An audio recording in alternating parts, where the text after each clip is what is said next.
Ngayong araw nga mga lods ay papakilala ko po sa inyo ang aking mga munting alaga. Ayan nga po ang aking mga idi at manok na pinapakain at alaga ko lang po yan.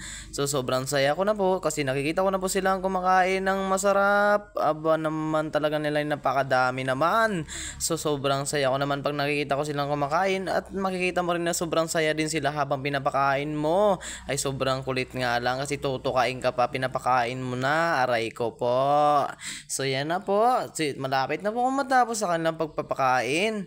So ang gagawin ko na naman po dyan ay yung baboy na naman po yung papakainin natin. So nagsayaw-sayaw pa nga ako dyan kasi sobrang saya ko nga dahil nakita ko silang busog. So yan na po silang lahat. So ang sarap ng kain nila dahil po ang pagkain nila ay feeds.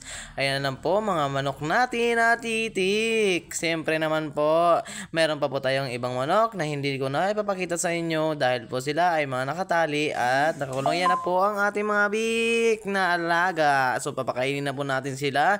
So ganyan po kahirap silang pakainin mga idol kasi kailangan pang imekas-mekas yung pagkain nila. So yan ang gagawin natin mga lods. Ang gagawin natin dyan sa mga kanilang pagkain ay imekas-mekas lang natin yan at amat-amat buhusan ng tubig kasi imimix nga natin yung darak. So yan na sila mga lods. Sobrang sarap ng kain nila. Tingnan nyo naman hindi na ako nakatis pinakain ko na dahil sa napakabingin na nabibingin na naman ako sa ingay nila. Kung hindi mo silang bibigyan talagang hindi ka rin na pagbibigyan sa paghinto ng iyak nila. Aray ko po. So yan na mga lods. Ito na po pala lahat ng aking mga inaalagaan maliban dun sa bukid. Ito po pala ay dito sa bayan ng Aburlan sila ngayon. Kaya iba po ito. Ito po ang patining at doon naman po sa taas ay inahin sa mga barako. So yun lang.